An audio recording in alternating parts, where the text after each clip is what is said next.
We will call our final matter scheduled for oral argument today, and I welcome any correction of my pronunciation of the names, Guanuna versus Sawatzki. Everyone that I see are in our frequent flyer ranks, so I won't belabor the record with a lot of information about our procedures. Would just invite counsel for appellant to come forward. You've saved 3 minutes for rebuttal, I gather. Yes, Your Honor. Very good. State your appearance and launch into your argument. Can I ask one procedural question Yes. quickly? Are you, Ms. Nelson, Yes, doing the, I'm representing Jonathan and Lindsay and taking the whole time. okay, that was my question. Thank you. I had assumed as much, but I think that was wise to clarify. Thank you. Whenever you're ready.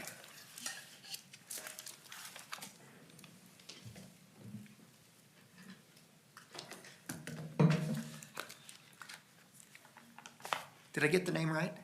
Yes, Your Honor, and I'll be referring to the parties as Miguel and Jonathan, just for clarity and simplicity. Good morning, may it please the court, Taylor Webb on behalf of appellant Miguel Guanuna. This court has a long and complex factual and procedural history that I will not belabor the court with, but there's a couple of points that I do just want to emphasize at the outset that I think tend to get lost in translation here. My client is undisputedly the biological father of both of these children. He was married to their mother, and Jonathan knew all of that, knew that my client was the biological father and was raising these children for their entire lives. I think that is important. Those facts are important to keep in mind as we go through the statute because this is not the typical scenario under the Parentage Act. And those facts tend to make a difference when we're navigating the statutory scheme. And especially when we're looking at Section 608, I think those facts sort of explain why 608 doesn't quite seem to map onto the situation that we have here. This is a decidedly unique case. Yes, Your Honor. We have articulated several paths through the statute in the briefing that by which Section 608 just doesn't apply. Can I start you with sort of a foundational question on that? Sure. I'm wondering if you have a waiver problem. I recognize, I take the point that you made in the reply brief that waiver and forfeiture are getting used a little bit interchangeably here. It feels to me, sort of tracking all this, like some of that confusion came from the case law, because the case law that's being thrown around use those two terms interchangeably. But I'm wondering if you have an outright waiver problem. I'm looking at a couple of I'm drawing it from pages 6 to 7 of the reply of the red brief, but they're quoting a couple of the pleadings below. I'm going to flag for you. I'm just going to flag for you the three that jump out to me, and then just let you respond. Sure. In the middle of the middle paragraph on page 6, they're quoting Miguel's petition to terminate Jonathan's parental rights, and there's a sentence that begins, "As to the younger child," it's kind of in the middle of that paragraph. It says, "As to the younger child, Jonathan argued that Miguel's quote action was governed by 78B 15608." It feels to me like that reference when Miguel's telling the district court this is governed by 608, it feels like he's telling the district court do a 608 analysis. Could I stop you there really quickly, Your Yeah, Honor? Because fire I away. believe it's Jonathan's argument about Oh, 608 you're right. governing, not Miguel. Okay, yeah, okay. But That takes care of that. sorry to All right. interrupt. Let's see if I've got no, I'm glad you did. Let's see if we have a similar problem with the other two. The other two are on page 7. Let me make sure I got, okay, yeah. The middle paragraph, notably Miguel stated, and then they're recounting a couple of arguments that Miguel made, and what they've identified under sub I, it's the first one, considering that Miguel is the biological father of both the children, the court needs to address the factors of Utah Code section 608. And then the other reference, and then I'll let you go, later in that paragraph, says Miguel then argued that he is the legal father according to the factors of, and then it talks about 608. It seems to me with those two references, if Miguel is telling the district court, I'm the father under the factors of 608, it becomes hard on appeal for you to argue that 608 doesn't apply. Why is that not a problem? A couple of responses, Your Honor. So I think the way that 608 got introduced in this case in the first place started with the genetic testing issue, because it was sort of the commissioner's idea that if we were seeking genetic testing, then suddenly 608 came into play, and everyone just sort of, the commissioner asked for a briefing on those factors, and it was provided. There was no it wasn't that the parties of their own volition decided this is the scheme that we are under. But if the commissioner, I'll stop you there, but if the commissioner says, I want briefing on the 608 factors, and if Miguel thinks that 608 doesn't even apply because he's rebutted Jonathan's presumption of paternity, then I think at that point his response would have to be, hey, don't even do 608. Sure. And with that, I have, again, a couple of other responses, Your Honor. I thought you would. So one is primarily that this is a statutory scheme that this court and the district court are both responsible for interpreting correctly, and even if the parties don't provide the correct analysis or provide the wrong analysis, it's this court and the district court's task to apply that statute correctly. We also have articulated exceptions to the preservation doctrine in our briefing, both plain error and ineffective assistance of counsel for failing to specifically, if the court believes that this was not particularly raised. But a couple. I guess I'm moving beyond sort of a lack of preservation, and I'm wondering whether those two, not those three, those two are just outright waiver, right? Because if he's affirmatively telling the district court do the 608 analysis, then I don't know that we're in the territory in which our interpretation of the statute gets you around that problem. If he's outright telling the court to do this thing. I think that's still within the framework of, even if the parties provide you with the wrong analysis or the wrong interpretation, it's still the court's job to apply the statute correctly. And when we look at 204, I think that kind of jumps out on the page, and that's why I again wanted to emphasize at the outset the fact that Miguel was married to Lindsay here, and that's something that gets really lost and does not ever. It is really important under the statute because Section 204 doesn't just give Jonathan a presumption, it gives Miguel a presumption too. But beyond... I found it confusing in the briefs, at least, that she was married to both. Yes. You can't really be married to two people legally simultaneously. Explain to me how, in what sequence she was married to Miguel. I thought she got married to Jonathan first. And she went through a ceremony with Miguel before her divorce with Jonathan was accomplished, right? Yes. So that doesn't really count as a marriage. Yes, it does under the statute, Your Honor. So it's true that Lindsay was married to Jonathan and then was married to Miguel. She had told Miguel that she divorced Jonathan. She presented Miguel with paperwork indicating that she had divorced Jonathan and that Jonathan had given up any and all claim or rights to the children. And so from Miguel's understanding, Lindsay was divorced. Well, I can see where Miguel would think he Sure. was married to her, but I'm not sure that equates to he was really married to her. It doesn't, that is not an issue under the statute because the statute requires that Section 204(1)D applies when the parties are married after the children are born in apparent compliance with the law. And this court has explained that apparent compliance with the law includes even a bigamous marriage, even when the wife was aware that the marriage was bigamous. So for purposes of this statute, Gotcha. it absolutely counts, even though it otherwise has some issues in other areas of the law. But for purposes of 204(1)D and Miguel's presumption under the statute, that marriage is it fits exactly into the confines of the statute. But so as I said, there are several paths to where 608 just doesn't apply. But I also want to note that so if this court were to reverse on a path where 608 doesn't apply, that is dispositive. Right. If, however, the court decides that 608 does apply for one reason or another, there are still errors that require reversal here. The district court's ruling on this has some critical flaws that require this court to reverse. And top of that is the district court's ruling is flatly contradictory to the custody evaluator's report, Dr. Jensen. And I think the district court takes a single sort of statement at the very beginning, at the beginning of trial, before Dr. Jensen even testifies. The court says, well, we would want to see some reunification with Miguel, but it seems like right now it's probably best for the kids to stay with Jonathan. Do you agree? And Dr. Jensen says yes, but I think it's really important to be clear about what that statement is, in context with the rest of Dr. Jensen's report and testimony, because the court takes that statement and sort of stops his analysis there. It was a long report. Correct. Is it possible the trial judge skimmed? It may be possible, and it may be, and I think what happened, Your Honor, is that the court kind of seems to have thought that it was complying with Dr. Jensen's recommendation, but appears to have misunderstood and kind of missed the point. Because everyone agreed that right now, at the present moment, the least disruptive option was for the kids to remain physically with Jonathan while they reunited with Miguel.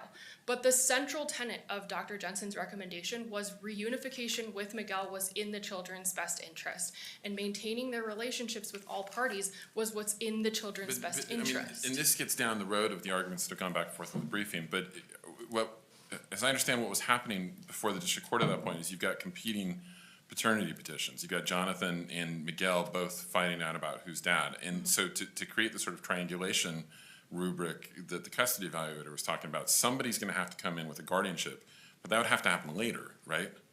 A couple of things there. Yeah. So there was absolutely a way to fulfill the objective, to fulfill exactly what Dr. Jensen recommended. And I think that's where the court, again, gets a little bit confused. Was there a way, not to cut you off, but was there a way in this ruling to do it though, without a separate guardianship action? Yes, because what Dr. Jensen said was, again, the top level point was the goals are reunification with Miguel and maintaining all relationships. Jonathan unequivocally will not allow that. There was no question about Jonathan's position on that. Miguel absolutely was going to facilitate that relationship. That by itself is dispositive. That's the only way that you can comply with the custody evaluator's recommendation. But what could Judge Lawrence have done in this ruling though? Because if he goes Miguel's way, he's not gonna order a guardianship within the same ruling because nobody's petitioned for a guardianship. Right, but even if, so what, again, part of Dr. Jensen's recommendation was, even though we all agree that the least disruptive option right now is for the kids to physically stay with Jonathan, that is absolutely contingent on Jonathan facilitating reunification with Miguel, and if he refuses to do that, which he does, then he's not an option, and even if that would require taking the children immediately from Jonathan and placing them with Miguel, that was the correct option because you had to be able to facilitate reunification with Miguel. But that in some sense would also be contrary to what the evaluator, because if I'm understanding right, the evaluator thought that it was important for the children to have ongoing relationships with both of them, right? Right, and So if you pull them from Jonathan because he's refusing to sort of play along with Miguel, and you give them to Miguel, now they're in Miguel's hands and there's no guarantee that Jonathan's gonna have ongoing access. it's true. Because there's no guardianship. Sure, there is no guarantee that they would have had ongoing contact with Miguel, but Miguel made that representation that he was absolutely going to facilitate that contact. But and he had been somewhat inconsistent about that, because correct me if I'm wrong, but I thought his initial petition said that he wanted the kids removed from Jonathan, full stop. That was not, I'm sorry, that was based on sort of a very different point in the procedural posture where no one really understood what exactly was going on. That was before everyone understood the lay of the land. And so Miguel once the lay of the land was clear, Miguel's position has remained consistent throughout, which is he wants his kids, but he will never cut off contact with Jonathan. But again, I think the other part of that is you have on the one hand, the potential risk that maybe Miguel one day changes his mind about facilitating that relationship, which there is zero evidence, zero indication, but on the other hand, you have an absolute explicit, no questions, you know that Jonathan is not going to facilitate that relationship. He's the one who put the gag order in the decree in the first place that led to this in part led to this entire situation, which if that had not been there, then there wouldn't have even been the issue of Miguel losing contact with the children for so long. That was all because of Jonathan's actions. There is zero question that Jonathan has no intention of ever facilitating a relationship with Miguel, which undercuts the central tenets of Dr. Jensen's recommendation. I see that I am out of time. Can I ask you a question? I'm trying to figure out, I think I understand the parties' positions. I'm gonna ask a similar question on both sides. They're not listening, so they're not getting the advance warning. The interplay between 607 and 608, I'm still trying to sort through in my brain. And here's the question I've got. If the whole point of 608 is, well, there's multiple things going on within 608, but the key part for our purposes is the provisions allowing a court to disregard the genetic testing results. But you're telling us that 608 is not operative because there were genetic testing results that rebutted Jonathan's claim to paternity. Then it feels like that sort of renders 608 superfluous or meaningless in some way. So if you're right that once there's genetic testing that rebuts Jonathan's claim to paternity, 608 is no longer in play, then what work is 608 doing? I think that goes back to where I started, which is that this is not the typical scenario contemplated under 608, right? The typical scenario under 608 is mom or non-bio dad is either mom is trying to kick non-bio dad out or bio dad is trying to kick himself out of the kid's life. And so we have genetic testing that says that's not the dad, and we have to decide whether or not we're going to force them to stay in the kids' lives. Yeah. What we don't contemplate is that we have competing interests, and what we don't contemplate is that there are genetic test results confirming the biological paternity of the individual at issue, right? Because the 608 discusses the ability of the court or the authority of the court to disregard genetic tests that are inconsistent with, or that exclude the presumed father. And so, one, I think that's the primary issue, is that Miguel has biological test results that are confirming his paternity, and the interplay with the presumptions is that, you know, in an ordinary scenario, you don't have, right, so if Miguel had not been married to Lindsay, for example, then he doesn't get his own presumption under 204. There's not another person that comes in with a presumption of their own. And if you have rebut the presumption under 607, then you just aren't under 608. And normally, rebutting the presumption, I also want to point out that there is a distinction between rebutting the presumption and a final adjudication, and I think that's kind of the work that gets accomplished between 607 and 608. But because and I think if you look at 607.3, you can see the ways in which the presumption can be rebutted, and that includes genetic testing, but it also includes the evidence that the mother and presumed father were not cohabitating and having sexual intercourse at the time of conception, which is not something that you then turn to 608 to rebut that rebuttal, right? And that's something that, for example, Lindsay and Jonathan, the problem that Lindsay and Jonathan have with at least the first child, if not the second, and there's just no mechanism under the statute to get around that problem. Thank you. It was largely our questions that put you over your time, so you'll have your full time on rebuttal, and we'll hear from the other side.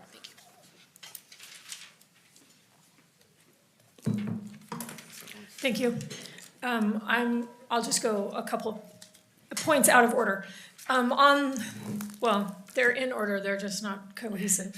On the waiver, I would point you to page 15 of our brief citing State versus Pinder about if a trial court decides that certain things are waived post-trial, the court can get to it. I also agree with you that 608, the factors of 608 were embedded throughout the entire discussion, and they never, at any point, up until post-trial or appeal, suggested that 608 didn't apply.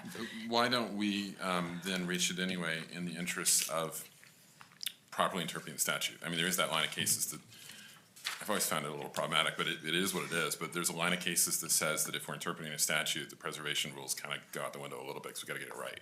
Kind of go out the window a little bit because we've got to get it right. But I think that when you're talking about the entire statutory scheme doesn't apply, we have a waiver problem. But if we're getting to the substance, then I want to talk about three statutes, I guess, in particular. But first I want to respond a little bit on the custody evaluation. The custody evaluator was not looking at it in a binary situation. The trial court correctly said, this is a binary situation, I have to choose one father. The custody evaluation, in my view, looked at it like a custody evaluator does. Like, I've got all of the options available to me. And the trial court disagreed. I would also note that... Are you basically making the argument then that that was a sufficient reason to not follow the custody evaluation? Yes, and a trial court isn't obligated to follow custody evaluation anyway, they just have to explain why. And here the trial court said, because you've asked me to do something that isn't an option for me. Yes, that's a sufficient explanation. But even so, I don't agree with Ms. Webb's characterization of the custody evaluation. Anyway, at record 1641, which is the evaluation report, and in response to did he skim it, the custody evaluator testified. So we're not really thinking about that. At 1641, the custody evaluator noted that Miguel isn't the primary caretaker of any of his children, including the older one. And Jonathan has always been, and should stay that way. Yes, it's true the custody evaluator thought that Miguel should stay in the children's lives, but that's not the same as working through the 608 factors. And it was noted correctly at record 874 to 882 that Miguel's initial petition to terminate parental rights asked for 0 parent time. So Ms. Webb says, well, that was in a different procedural posture. Well, we're talking about, I mean, at least Jonathan was consistent about what his intentions were. Miguel's all over the place about what his intentions are. It's not a surprise, really, that Jonathan or Lindsay maybe didn't want to rely on what Miguel said at various times. So that's my response. I'm more sympathetic to Jonathan than Lindsay in terms of credibility and reliance. Completely fair, but I think that's a legitimate point, that no one has at any time questioned Jonathan's credibility. His naivety maybe, but not his credibility. Right. And I think the trial court took that into consideration. Working through the 608 factors, who has been the stable person all along? It has always been Jonathan, and there is no reason. The custody evaluator didn't think the children should be removed from Jonathan, right? And the trial court didn't either. The trial court thought Jonathan was the most reliable, credible, responsible parent in the story. Although, correct me if I'm wrong on this, I don't get the impression, reading through the briefing, that there's any suggestion here that Miguel was a bad parent or an absent parent. Like, insofar as Lindsay was involving him in the kids' lives, the impression I got from the briefing was that everybody seems to think he was being a good dad all along. There's no argument about unfitness. Okay. That's correct. Turning to the statutes here.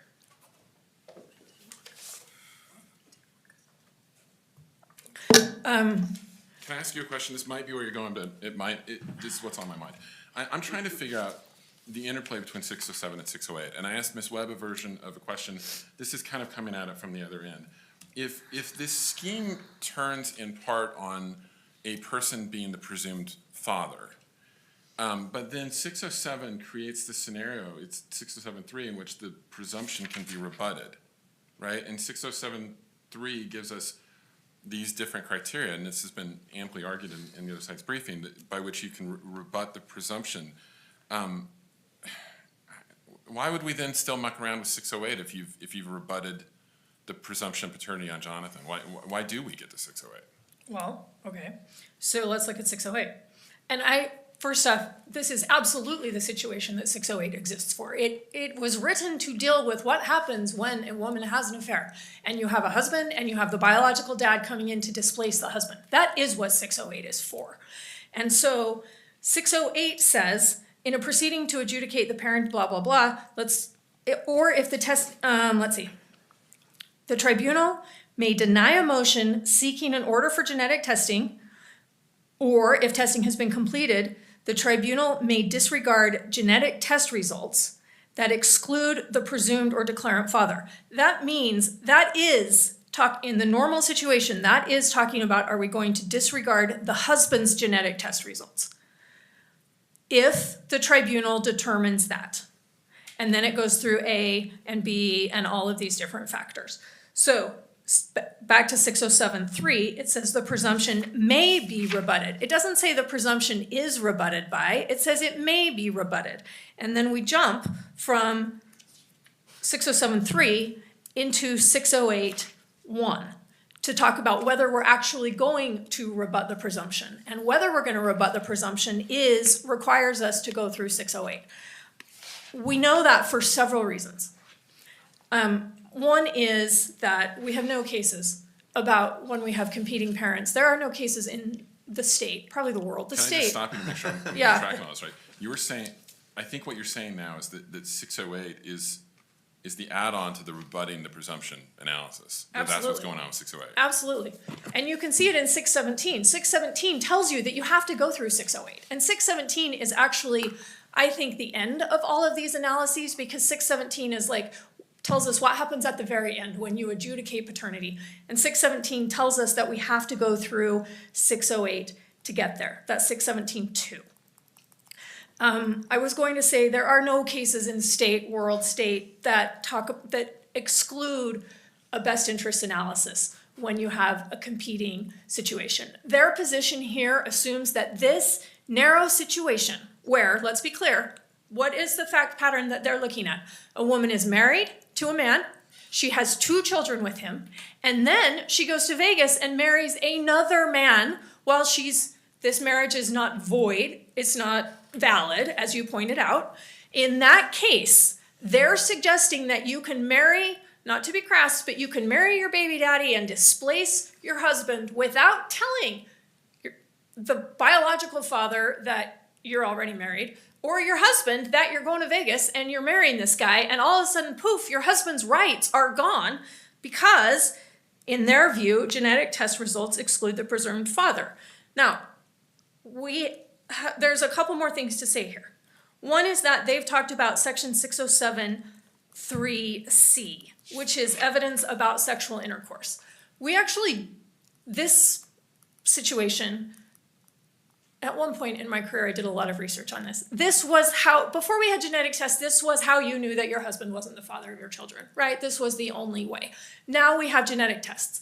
That actually kind of did come up in Scott versus Benson because she was already several months pregnant when she met the man in question.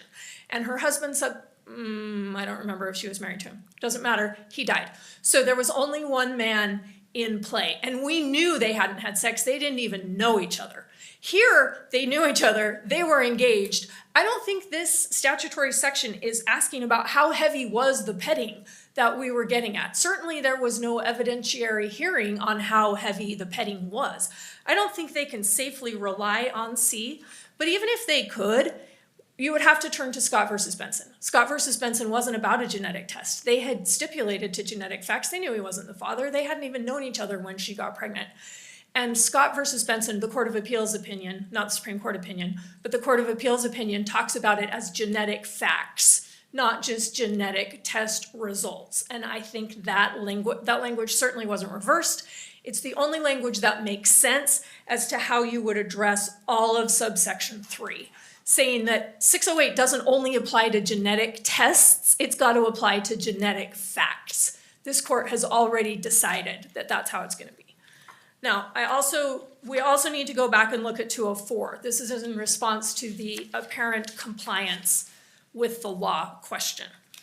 The apparent compliance with the law comes from, well, it's a statutory phrase. There is a Supreme Court case about it in Ray CC. Ms. Webb is correct. The fact pattern in Ray CC is as she described it, but she missed an important part of 204. 204 says, this is laying out what a man is presumed to be the father of. A, he and the mother of the child are married to each other and the child is born during the marriage. That's Jonathan. Both kids, no question. They would like to apply that to Miguel as well under D. D says, after the birth of the child, he and the mother, he being Miguel, in their interpretation, he and the mother of the child married each other in apparent compliance with the law, whether or not the marriage is or could be declared invalid, that's one clause. In apparent compliance with the law, whether or not the marriage is or could be declared invalid. 2, he voluntarily asserted his paternity of the child, which he did. 3, there is no other presumptive father of the child. So they can only use this if they can say there is no other presumptive father of the child. Which is why we're now back to, can they rebut the presumption of paternity for Jonathan? Exactly. Right? So this all just comes down to the 607, 608 problem. Exactly. And their entire argument comes down to, can they knock out 608 when they have genetic test results? Of course not, because 608 assumes there are genetic test results or genetic facts, if we just know. There's no scenario here where you just say, oh, you're the dad. You've married me, even though you're already married. I promise to take care of the kids, and I'm the genetic father. End of conversation. That is not how the statutory scheme works.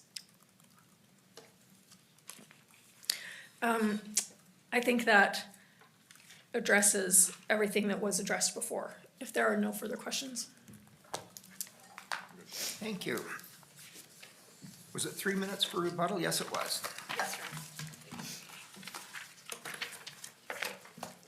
I will pick up with the Scott v. Benson genetic facts conversation, as we've explained in the briefing. The genetic facts language from Scott was about whether a stipulation on that the declarant father was not the biological father was sufficient under 608 as opposed to having the physical genetic test results. That was the problem in that case.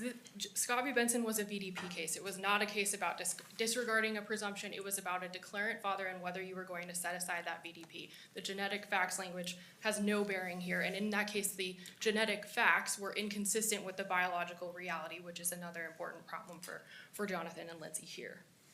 And as to, I would also very much dispute Ms. Nelson's characterization of the custody evaluation. There is zero indication that Jonathan was the primary parent. If anything, Lindsay was the one facilitating the parental relationship between both Jonathan and Miguel. But the custody evaluators report, and I mean the report in full is at record 1625 to 63. It's lengthy, but I think it's worth not just a skim, but a deep read, because it does make all of these points clear, and obviously we've summarized that.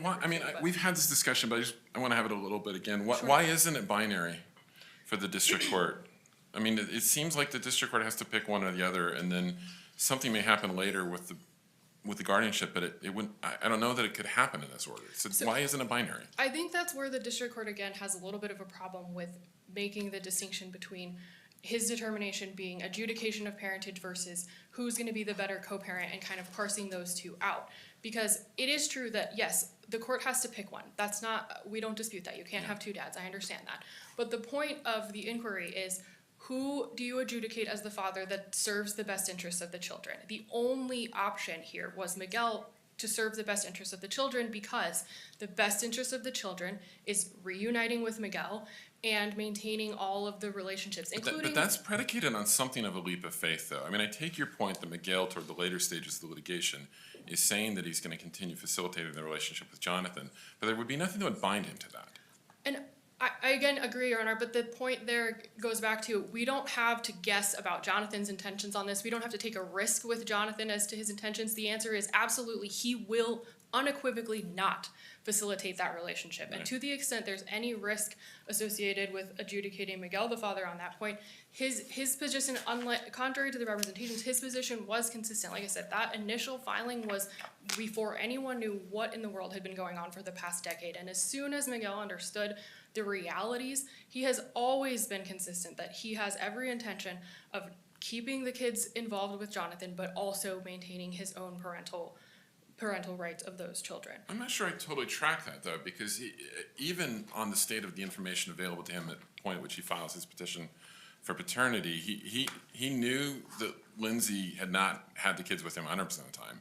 He knew about Jonathan years earlier. And granted, he'd been told this thing about the insurance and so forth, but at that point, I'm assuming the dots would be connected. He would know that this guy had been around for the last 7 years. I don't think there's any indication. I mean, I think even the custody evaluators report makes this clear that no one understood the full picture except for Lindsay until basically everyone read the custody evaluators report for the first time, and then everyone understood, oh wow, there's been a lot going on that none of us knew about. Right. And so Miguel certainly had no idea that Jonathan was a central figure in Lindsay's life even, or the children's life. They each, to be sure, knew of each other, but not in any way, shape, or form in details. And like I said, throughout the proceedings, despite that singular filing that may have been, right, that lacked significant context, throughout the proceedings, Miguel's testimony is unequivocal that he absolutely would not disrupt that relationship. And what the court did instead is adjudicate Jonathan the father when he in no uncertain terms maintained he had no intention of facilitating even contact, let alone a relationship. And he has remained true to that promise. And so that I think is, there's just no way to square the court's ruling with their recommendation. And to your point, Judge Rosenforcer, the court doesn't have to accept the recommendation, but it does have to explain why it's not going to. And I don't think that the district court actually engaged in that analysis here, because I think, like I said, the court sort of misconstrued or misunderstood the point of the recommendation. I think kind of thought the court kind of thought it was following the recommendation, but it wasn't when you actually read the recommendation in its full, as opposed to the singular statement at the beginning of trial that even the court then takes to mean more than it is, right? There is a difference between the children temporarily physically remaining with Jonathan versus adjudicating Jonathan as the legal father being in the best interest of the children. So the best interest of the children was to adjudicate Miguel to be the father, and we would ask this court to reverse on any one of the arguments in our brief. Thank you. We appreciate the very good arguments on both sides. Those have been helpful to our understanding of the case. It's a very interesting case. We will take it under advisement and issue our decision as soon as we're able to do that. Hopefully it will be sooner rather than later, but you know how that goes sometimes. With that, we will be in recess.